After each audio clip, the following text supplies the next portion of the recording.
According to the Nobel Prize winner Milton Friedman, inflation is one form of taxation that can be imposed without legislation. With wholesale inflation shooting up to 14.55% and consumer inflation rising to 6.95%, high inflation is not only putting pressure on your wallet but also has an impact on your investment. The spurt in commodity prices has pushed up the input cost of companies, which in turn has affected margins and depressed earnings. Moderate inflation is considered good for the equity markets because the rising prices mean higher revenues for companies and bigger profits. But when inflation is abnormally high, as it is right now, equity markets don't do too well. So, which are the sectors that you should park your money in the equity market right now?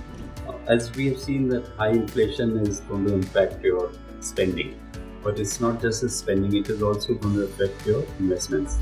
First of all, it is going to affect the stock markets. And we have seen traditional defensive stocks such as FMCG sector, power sector, pharma sector are considered traditionally defensive sectors.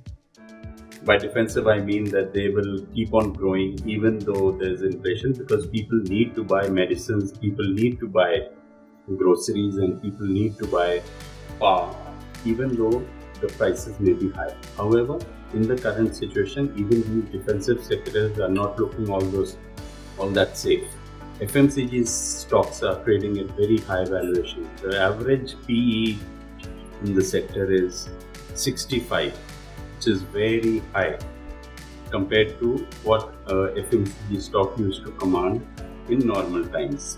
Power stocks still offer some kind of a cushion to the investor that they will not fall as much as others if there is some trouble in the stock markets.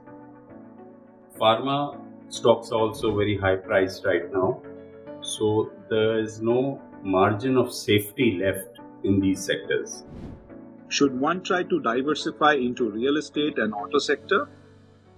When inflation, the first thing that inflation is going to impact is interest rates, because there's a likelihood that interest rates will be hiked. The RBI has not hiked it in the previous review that they just had, but analysts say that they're expecting a hike of at least 3 or 4 hikes of 25 basis points each in this financial year. When interest rates go higher, the cost of credit will also go up, and sectors which are dependent on EMIs and on discretionary spending will face problems. Real estate is highly dependent on credit. The person is not able to buy a house outright. He usually goes and takes a loan for it. And when you're taking a loan but the EMI has gone higher and your surplus money has already shrunk because of the higher expenses on groceries and on other things, then you will think twice before you go in for and buy a house.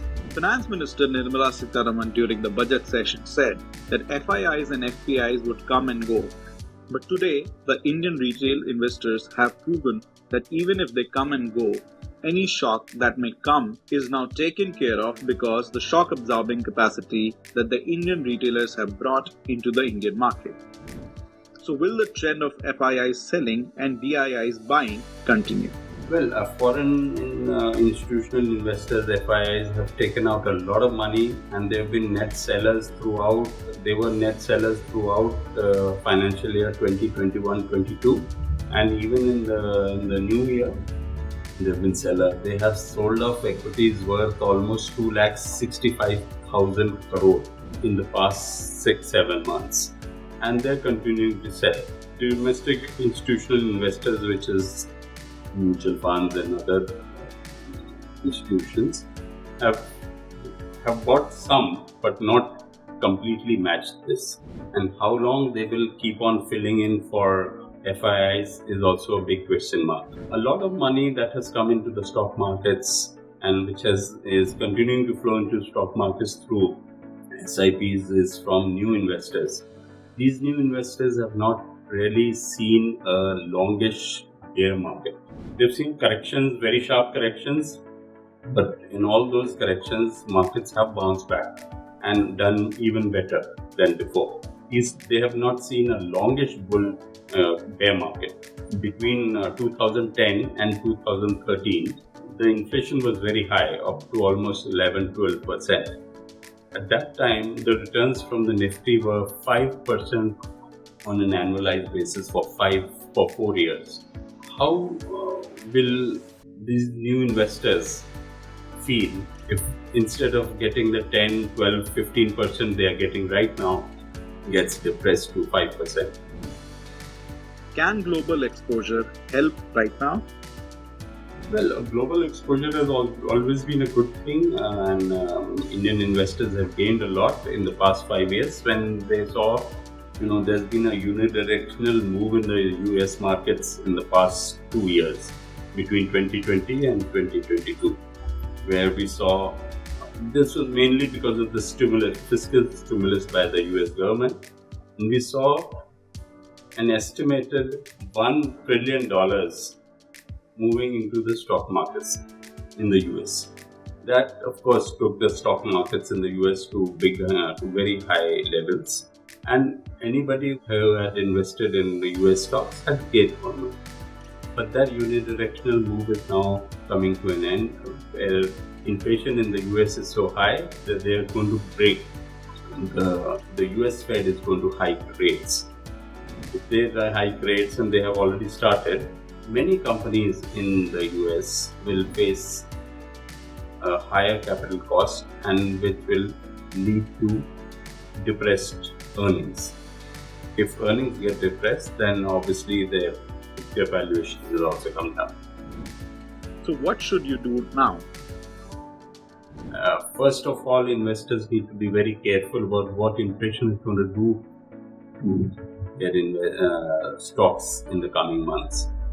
We see it's going to be a very tough period, and there's a saying in stock markets: sell in May and go away.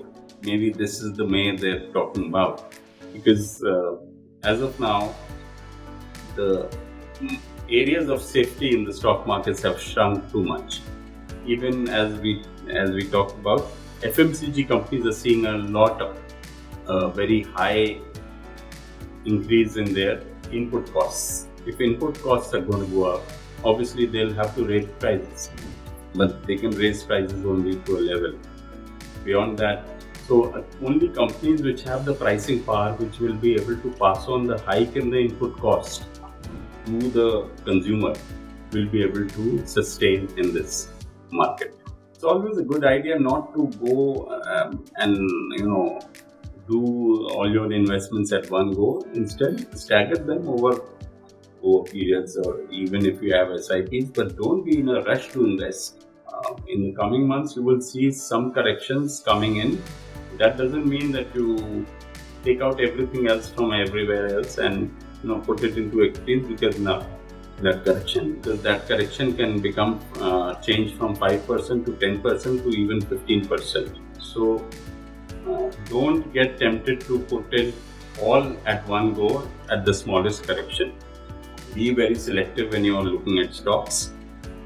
Go for stocks which have the pricing power. Go for companies that have the pricing power to pass on the higher input cost to their customers, and go for stocks and mutual funds in a staggered way. Don't go at one go.